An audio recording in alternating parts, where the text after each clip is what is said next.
আজকে আপনারা এখানে মানববন্ধনে সমবেত হয়েছেন, সবাইকে ধন্যবাদ জানাচ্ছেন।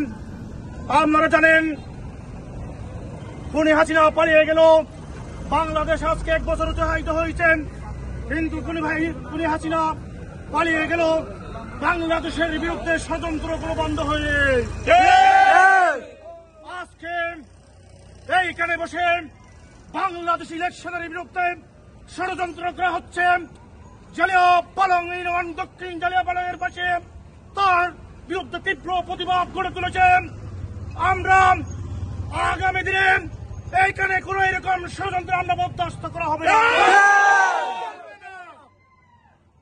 বাংলাদেশকে ভারতীয় চক্রান্তবাদীদের বিরুদ্ধে আমরা যেরকম প্রতিরোধ গড়ে তুলেছেন, আগামীতে পশ্চিমা সাম্রাজ্যবাদীদের বিরুদ্ধে সেরকম প্রতিরোধ গড়ে তুলেছে।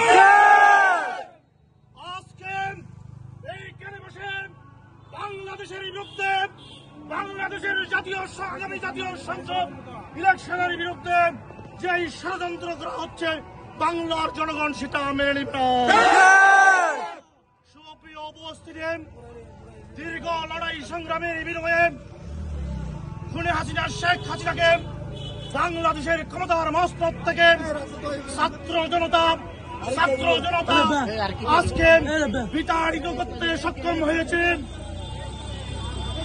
কিন্তু ষড়যন্ত্র থেমে যায়নি।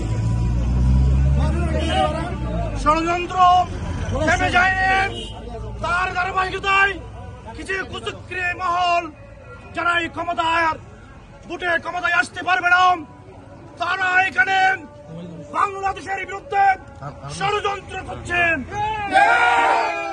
সেটা কখনো হতে পারে না, আমরা বরদাস্ত করব না। ভারতীয় চক্রান্তবাদীদের বিরুদ্ধে যেই রকম আমরা প্রতিরোধ করে তুলেছি, পশ্চিমা সাম্রাজ্যবাদীদের বিরুদ্ধে আমরা সেরকম প্রতিরোধ।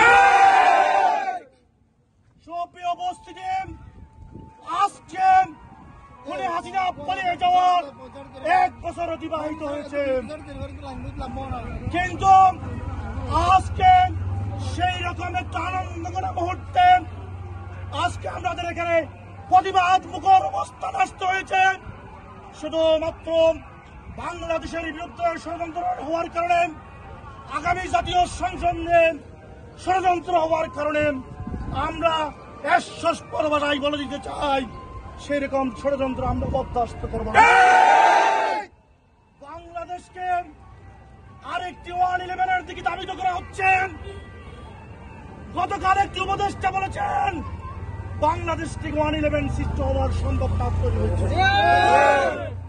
আমরা যারা 16 বছর এইখানে রক্তের বিনিময়ে, রাজপথে গ্রামের বিনিময়ে স্বৈরাচার শেখ হাসিনাকে পতন করেছেন, তারা বাংলাদেশের বিরুদ্ধে, বাংলাদেশের সার্বভৌমত্বের বিরুদ্ধে কোন ষড়যন্ত্র বরদাস্ত করবে না।